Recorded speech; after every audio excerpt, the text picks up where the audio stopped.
Your post-practice interviews, but talk to us about your decisions in terms of what's going to decide who your quarterback is when you get to your opener game. I mean, what's going to go through your process between now and the end of August? You know, absolutely nothing's changed for us. We're going to get the guy that gives us the best chance to win the game, the guy that won't turn the ball over, that can make throws and do a lot of things. That's been music to my ears when guys execute, come out and do good things, and play behind both our defense and our offense. So to say who it'll be, I don't know, but the process of deciding will be execution and how well they do that.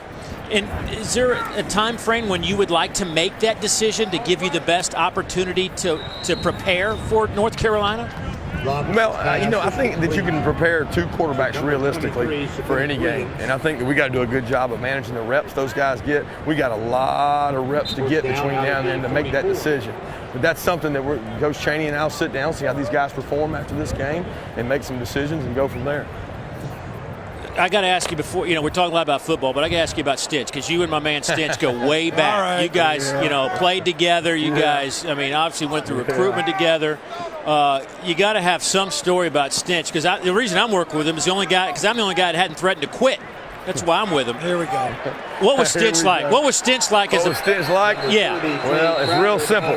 Stitch was a great player. It's hard to start as a true freshman in the SEC, and he did it. And he competed his tail off all the time. Now, as far as payment for that, he can call me and give me some money later for that.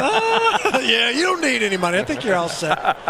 Now, I'll tell you what I remember. Here's my Kirby story. Is that I was a junior in high school, and true story. The head coach here, he owes a little bit to the old boy here. In that we're sitting there standing in line, they're running the 40. I don't know what he ran the 40 in that day. Yeah. But it was artificially aided by my size 14 foot. He said, put your foot down right here, big boy, and use it as a starting block to run the 40 that day. You might have gotten a scholarship that day, Coach. That's exactly right. I was a smart guy in high school, so when I saw this 6'7", 300-pound junior behind me, he was ST, I was SM for smart, and I got my foot up on his and used him to propel me to a good enough time to get a scholarship. The problem with that is I don't know who the Georgia coaches were that offered me. They weren't very smart. I wasn't a good enough player to be out here. Okay. Now here's my turn. You hear so much about it. You know, your background, the coaches that you've worked with, some of the influences you've had. You've been on the staff with a Bobby Bowden and a Nick Saban, and even off the field. I saw a book by John Maxwell and Thomas Carlisle in your office. Talk about some of those influences that have made you the coach that you are today. Well, you know, a lot of those guys got to say do the duty that lies nearest, Matt, and I think that's the key to being a successful football coach. You always got to do the duty that lies nearest. What's important now? And I think that, you know, Coach Saban was a great teacher of coaches. He does a good job developing young coaches, and he did that for me from early in my career. So I always give credit where credit's due. He did a great job of that. Coach Bowden did it in another perspective. He always was great spiritually with the players and did a great job of letting those guys have a whole lot of fun, too. Well, you've got such a great turnout. This has been a fantastic stage. You've got a concert. You got a great game going. 93,000 people. The first time that they were going to see you as a head coach, the outfit today, what was your theory on clothes when you were picking out what you were going to wear for your debut as a head coach? There was no story, Matt. Basically, whatever's in my locker, I'll wear.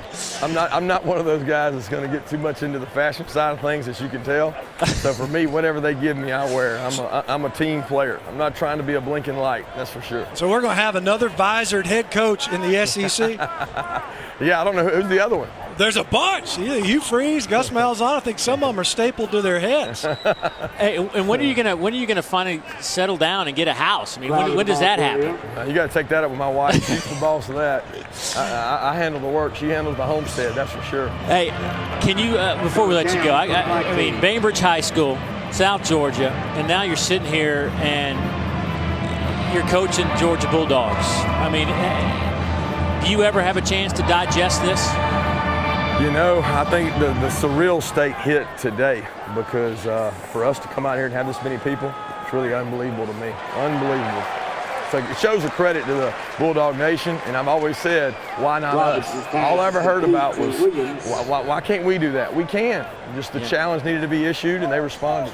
Tackle was made by number 19. It truly is an amazing testament, and I know you and I go back a ways as well. And is there one aspect of today that surprised you more? Because I know you know the Dog Nation as well as anybody playing here, but what is it about today that you'll take away from this as you move forward? Probably the opening moment that I got to the dog walk and looked down that path and saw about 15, 20,000 people that were there for a dog walk for a 15th practice. I mean, we're talking about practice. We're talking about a practice, and these fans are committed. We got great momentum in recruiting, and these kids, I tell you what, they've worked their tail off to get this, and I appreciate the fan base doing it. Coach, as you close out, the momentum that's built here today, what's the next big step for the program? Not necessarily personnel-wise. What's the next big thing?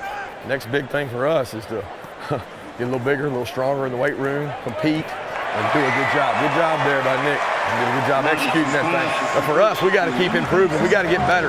We really got a long way to go to be a great fundamental football team, and we got to use